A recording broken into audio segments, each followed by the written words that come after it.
Hello and welcome. Campbell here from Autodidactic. Hope you're having a fantastic day. And today are some more weird videos from the realm. And it's been a crazy week. There has been protests across many major cities. Some in mayhem, some peaceful, but some's definitely changing out there. It feels like our country has abandoned us. It feels like our culture has been eroded, dissolved, and being replaced. See, we don't have a homeland to run to. This is our homeland. See, this is our darkest hour. In World War II, we stood up with the crown to fight for this country. Our grandparents, they died for this country. They helped build this country, just so the establishment can give this country away. Make us the minority, label us as the racist and the far right. And then they charge us for doing it. They're taxing us so highly that we cannot build wealth. Our children cannot inherit wealth. The UK has been rug pulled from us. And yet our Mayor of London laughs at us. Our government bows to extremists, to societies within our society that have no benefit to us. They don't shop in our businesses, they've boycotted us. All for what? All for what reason, I ask? What is your outcome? What is your goal? You've created a desperate state where its natives no longer feel seen, heard. Literally, we're not even seen in London anymore. We are the minority. So to my fellow natives, I know you have hope, but you're not optimistic. Hope's for the beggar. So change is coming. Change is your voice. Stand up for your children, for your homes, for your homelands. I'm not calling violence, but I'm calling for an awakening. The country has been rug pulled and we have nowhere else to go. Our immigrants get priority. They get benefits. They are welcomed. But us, the natives, we are neglected and we're tired.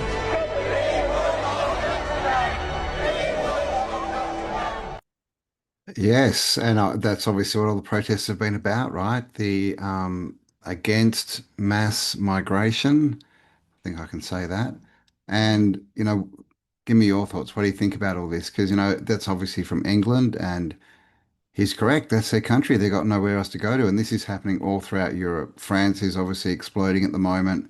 All the Scandinavian countries and Denmark, Netherlands, they're all being overrun with immigrants, and in all those countries, the natives are now the minorities, and a lot of these immigrants are getting offices right in the parliament, in the government, and starting to make decisions, which I don't think it sounds like a very good idea.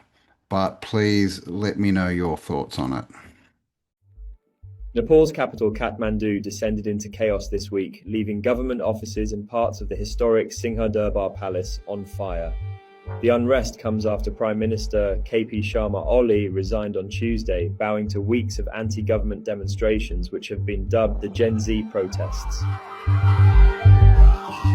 At least 19 people were killed and dozens injured Monday when police clashed with demonstrators unhappy with the government's decision to block major social media platforms including Facebook, X and YouTube. The ban, announced last Thursday, followed new rules requiring companies to register with Nepal's government. Authorities said it was aimed at combating hate speech and misinformation, but critics accused the government of overreach and censorship. Protests intensified after demonstrators stormed Parliament grounds, with police firing tear gas, water cannons and live ammunition. Over 100 people were treated for injuries, including 28 police officers. Some protesters ferried the wounded on motorbikes to overwhelmed hospitals. By Monday night, officials reversed course, lifting restrictions on 26 platforms in what they called an effort to address the demands of Gen Z. For now, Nepal's streets remain under heavy curfew, and questions loom over whether the next government can restore calm and rebuild public trust with its younger generations. So is burning the parliament down the answer?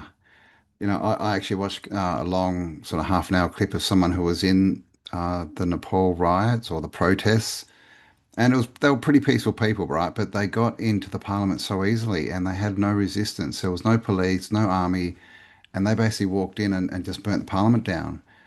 And I guess one question I've got is what was in the parliament, that they wanted to get rid of, right? Because, they were basically that they weren't stopped from going in and doing that, the protesters. And as you heard, now they're under curfew, right? More imposed laws because, humans are such bad, little creatures. And they've got a new prime minister already, a lady. And this is what they love to do, right? A coup d'etat. They've been doing this, for decades and decades that we've seen, right, on the news. They've been taking over countries, deposing the current governments and changing them for a government that they like better. And so they can change laws and implement new strategies and laws and restrictions, right? So is this what's happened in Nepal? Because, it looks really good, right? Yeah, the people got there, burnt down the parliament, but when you see the footage, they were let to do that. They weren't stopped. And, with such, and they replaced the president or the prime minister, I'm not sure what they're called, so quickly it just it rings set up to me, right? And this is what we've got to be careful of is a lot of these events are manufactured, and even if they're not, the narratives are taken and steered. And we know in the past, every time a new government gets in, a new leader, nothing gets repealed, none of the bad stuff gets taken away, and more laws and restrictions get put in, to rule us. So, in my opinion, the answer is we don't need a better president or prime minister because they don't exist, right? They're selected, not elected.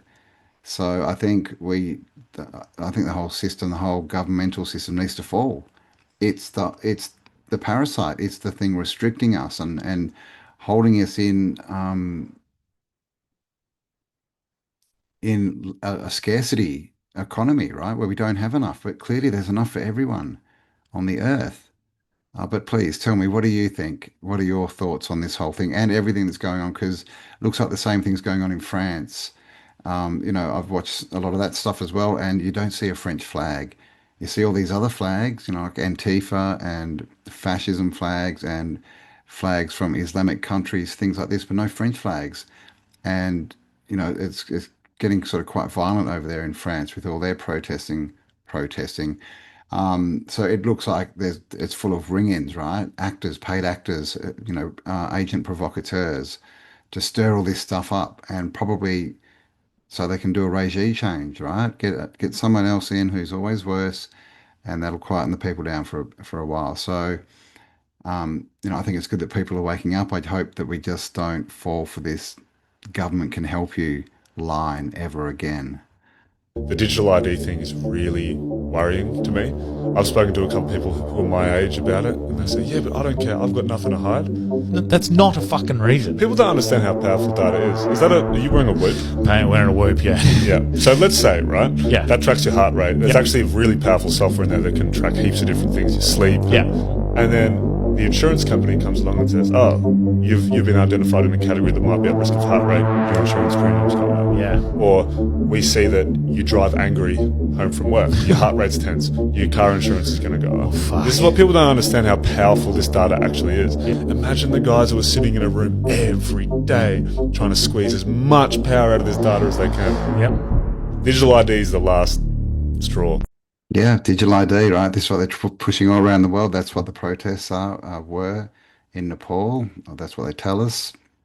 They're trying to push this in Australia at the moment.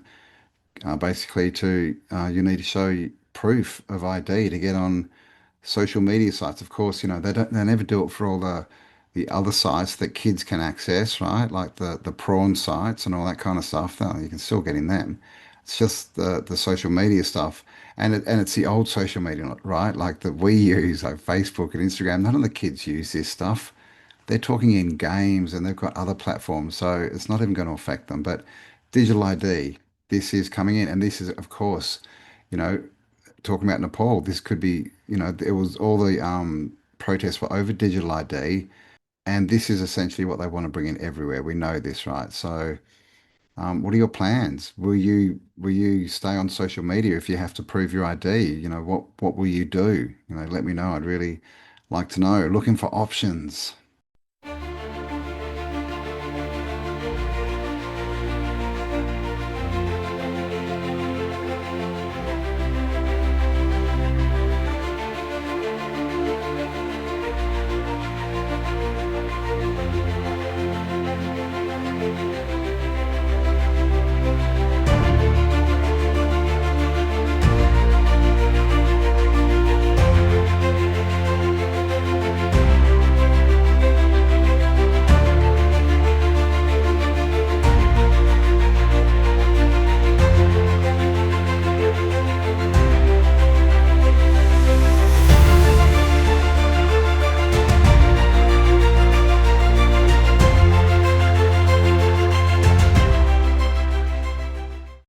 Well, it's still growing. What do you think? Fake or real? I mean, if it's fake, he's doing a good job. I'll give him that. But it looks like some kind of sea star, right? Or sea urchin, weird creature. But what do you think? Real or fake? Two university students have figured out how to put out fires with bass. George Mason University students Viet Tran and Seth Robinson built a device that puts out flames using low-frequency sound waves. The idea is actually quite simple. So sound is just pressure waves, and when focused in the right frequency, it disrupts the oxygen around the flame and puts it out. They presented their $600 prototype, and it weighed about 20 pounds. They've since filed a patent for their idea. They want to install this on top of kitchen stoves. They highlight that a lot of household fires start in the kitchen on the stove. So it makes sense. They want to hook it up to an automatic system so that even if you're not home and a fire breaks out, the sound wave enters the room, puts out the fire, no problem. They even have an idea to set up drones that will activate when a fire is lit or seen in the area, and they'll automatically go out, put out the fire, and then return to charge. Meaning that firefighters of the future might just be automatic drones, which seems pretty wild, but it's a cool idea. Yeah, I agree, man. That is a cool idea. Let's hope that they are safe. When this kind of technology comes out, these people often disappear, shall we say. And, this is something that could help so many things with all these forest fires going on, fires everywhere. So, yes, we definitely need this, and I hope it gets implemented, is all I'll say. Don't think the government want it, though.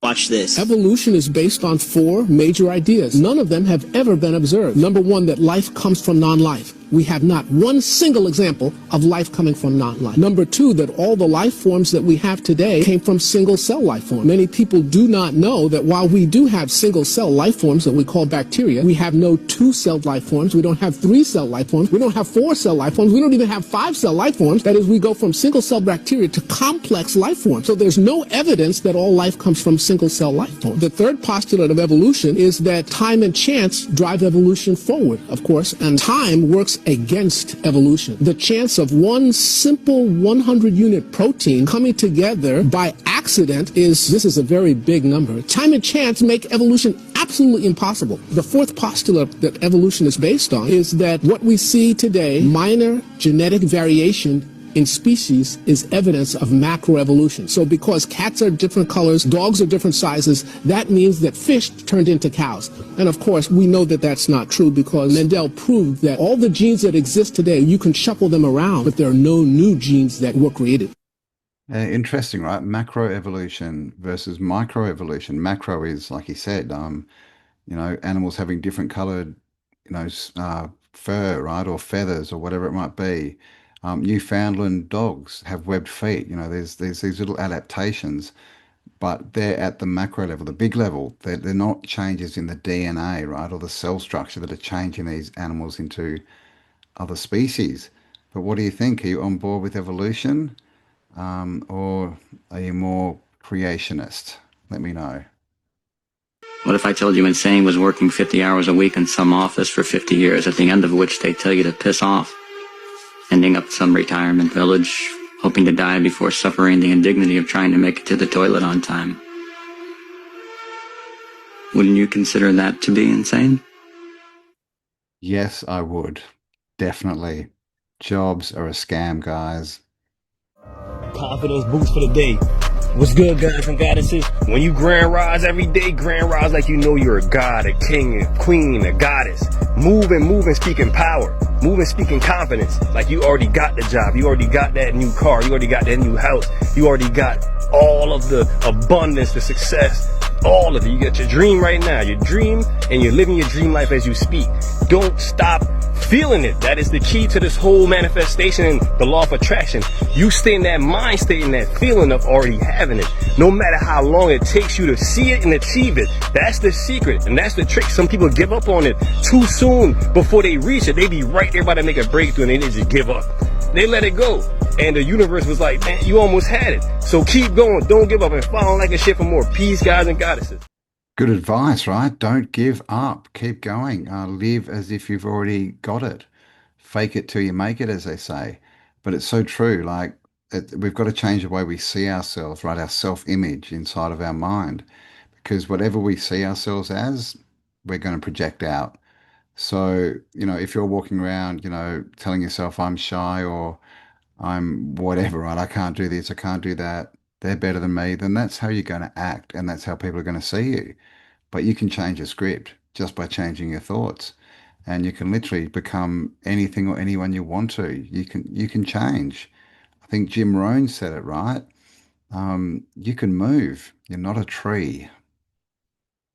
When you speak to your own body, you are the voice of God to that universe within you. See, within your body, you have a universe, an entire universe, all the cells and the organs. If you begin to talk to it, tell everybody how much you love it. I love you, heart. I love you, liver. Tell them how much you love it. It loves them because somebody's paying attention to it, and it will listen to you. 100% true, because they even show us in movies like Osmosis Jones and Inside Out, that inside of your body is a whole nother universe, it's a whole nother world. There's a macro world and there's a micro world. And tons of scientists and quantum physicists has proven this. You just have to learn that within yourself is God. You are God. And you have the ability to heal yourself. And you can speak to yourself, your body, and your body does help you heal yourself. That's how you learn how to become a master manifester. Yes, you learn to create by using the voice of God within you and listen to your inner voice. But for more powerful tips like this, for all I can share, peace, guys. Love your body. We're fed so much propaganda, so much imagery of unsustainable people, right? People that we could never reach, that we can never look like because they're not real, right? They're dressed, they're made up by other people, then they're photoshopped, all the images and everything. They're using filters. Like, we can't look like that, but a lot of people try and aspire to that. They think that's the norm, right? That's the grade they need to get to, especially children, right? Our younger folk, and especially females, right? Teenage girls, they get hammered with this stuff, and then they get body image issues, dysmorphia, all these kinds of things.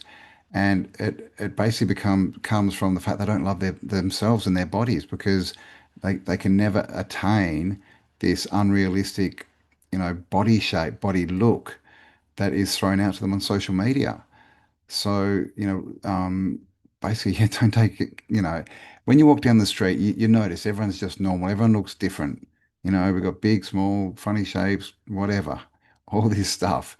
And that's fine because that's how we are as humans. But as soon as we start judging ourselves and looking at our own body and saying, well, this isn't good enough, this needs to get smaller, this needs to get bigger, whatever, then we're not loving our body. And when we put it in a state of dis-ease, right, which is disease, when you're lying down thinking how you've failed and fallen short of the body image, then you're not at ease, right? You are not at ease. You're in dis-ease. So keep that in mind as well. But yeah, it's so important to love yourself, guys. It's moving at a velocity of about 135,000 miles per hour, so it's going really fast. For that distance from the sun, this is really exceptional. It's happening. This October, 2 objects from deep space will fly side by side, disappearing behind the sun where no telescope on Earth can see them. One is a mystery craft with a nuclear core. The other is a behemoth 100 times larger that just showed up out of the darkness. It's like a cosmic chase scene unfolding right above our heads. For years, people have looked at the stars and wondered, but the data coming back from these two visitors is changing everything. Some experts are saying this isn't a coincidence. It's a planned event, and we are about to be front row spectators. The shadow from Aquarius. Something enormous is cutting through the blackness of space, and it's headed our way. On September 12th, 2025, an instrument called the Swan, floating aboard the Soho spacecraft, saw something it shouldn't have. It wasn't a comet. It wasn't an asteroid. It was a faint smudge that quickly grew into a presence so massive it defied all expectations. This object was given a name. C2025 R2 Swan, or Swan R2 for short. But calling this thing a comet is like calling a shark a goldfish. Initial observations were so wild that many astronomers thought their equipment was malfunctioning. Swan R2 was 100 times bigger and brighter than 3i Atlas, another weird visitor that had already put the scientific community on edge. Its tail wasn't the gentle, dusty trail of a melting ice ball. No, this tail was 2.5 degrees long. To put that in perspective, that's about the width of 5 full moons lined up in the sky. It was a brilliant, powerful plume stretching across the cosmos. Get this. The object itself was shrieking in from the direction of the constellation Aquarius, a silent behemoth on a very precise path. Its journey will bring it incredibly close to our sun, about 150 million kilometers away, in October of 2025. That's roughly the same distance as the Earth is from the sun. The power and scale of Swan R2 are simply off the charts. It's like finding out a skyscraper is moving through the ocean, but on a cosmic scale that is hard to even wrap your head around. The object is so large and so bright that it's forcing a complete reevaluation of what could be traveling between the stars. It is a silent arrival that has sent shockwaves through the halls of astronomy. A cosmic monster is now in our backyard. Before this new giant showed up, there was another puzzle. It was an object called 3i Atlas. This smaller object was the first sign that our solar system was about to get very interesting. 3i Atlas appeared from the opposite direction of the sky, emerging from Sagittarius, right near the glowing heart of the Milky Way galaxy. It was on its own collision course with destiny. Another one. Fake, real, what do you think? I just find it extremely interesting that at the start of this year, or it was the end of last year actually, all these orbs and drones started appearing in the skies, right? All these UFOs. Well, then they changed the name, right? Now it's UAP. Apparently that's politically correct. And then we had stuff coming out of the ocean. We've had sightings everywhere. Then we had obviously the three-eyed monster, the 3i Atlas going through space. We've had this creature growing from the little meteor, and now there's another object that's 100 times larger. And they even said that one of them was nuclear powered. I mean, how do they know this? But one thing I noticed is there was no photos in any of that film clip. So where's the proof, right? It's always data. It's always some expert, someone who's so much smarter than you with these big equations who's working all this out. But to me, it just looks like they're building to, start shooting off that beam, the blue-colored one. But what do you think? What do you think's going on? What are all these things in the solar system and this, alien creature growing out of a rock? What are your thoughts? What do you think's happening, or what do you think they're planning? Love to know. What if the god we're worshipping is actually the villain? See, early mystical Christians called Gnostics came to that exact conclusion and declared that the creator of the world is not the true god, but an imposter. According to Gnostic mythology, the real god is actually a remote, transcendent source of all goodness and light, often called the One. But the being that became the creator of the material world, the demiurge, that's a being of darkness, and it's ignorant, has no knowledge of the higher god that's above him. But now fast forward 1,000 years. In medieval Europe, a Christian sect known as the Cathars revived these ideas. In fact, they equated the God of the Old Testament with Satan himself. Not like Satan, literally Satan. So they basically said that Satan created the material world, tricked humanity into worshiping him, wrote most of the Bible through his cronies, and then used religion to control the masses with fear. Because while these heretics were getting burned alive, there was someone else, much later, who looked at the same story and said, you know what? They might have been onto something. And his name was Carl Jung. In Jung's vision, God and Satan aren't two separate beings. Satan is God's dark side, his shadow self. He was saying the shadow must be integrated or it's going to rule from the basement of your mind. Controversial. Yeah, what do you think? You know, I don't want to offend any Christians or anything with that. But just remember, if you're getting offended, it's got nothing to do with what I'm saying or Morg, who we just watched, is saying. It's just unresolved things in your own mind. But what do you think? My views is there's two creation stories in the Bible, right? In the first one, man and woman created by the clay by God. Second one, Adam's created. Then Eve is created by his rib and by the Lord, right? The Lord God. And then the Lord God turns into the Lord. To me, the Lord isn't God. It's not the creative force that has created everything here. And if you read the Bible, it'll tell you that the Lord, Yahweh, is a jealous God.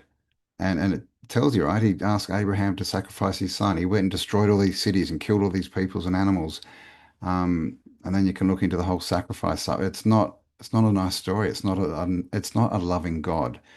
So, but let me know what your thoughts are. Is the God of the Bible the creator God or the false God? Because I think the creator God's really only in Genesis, right? Where he created everything. And then it turns into this jealous Lord. 9 to 5, 9 to 5, 9 to 5, 9 to 5. All these cars, guys, these are all 9 to 5ers. And having a 9 to 5 job is perfectly fine, but there are consequences to it. First off, you don't have any freedom at all. Your boss determines when you get up for work, your boss determines when you go to work, and your boss determines when your shift ends. And that's not how you should be living your life, guys. You're destined to be great. You're destined to be powerful. And don't get me started.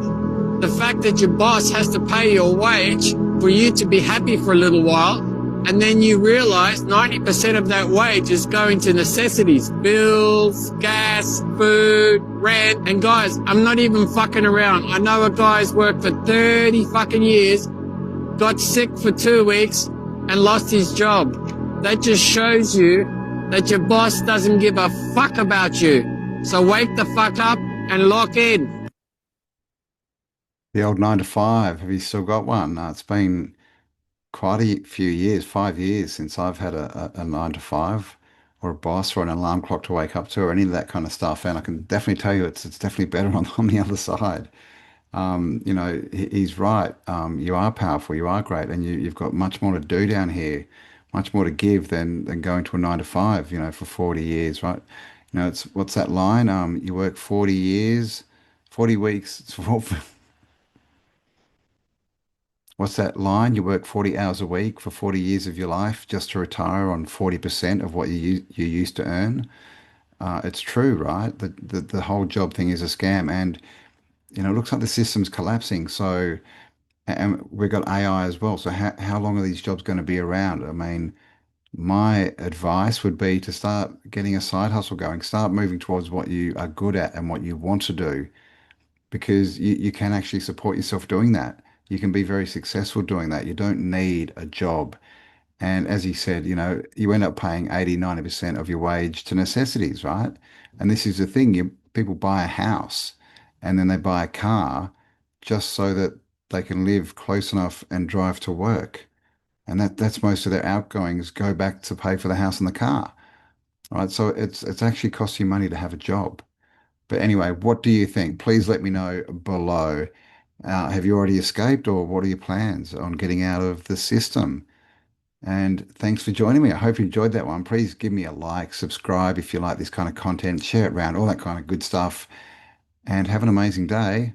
And I'll talk to you all on the next upload. Bye for now.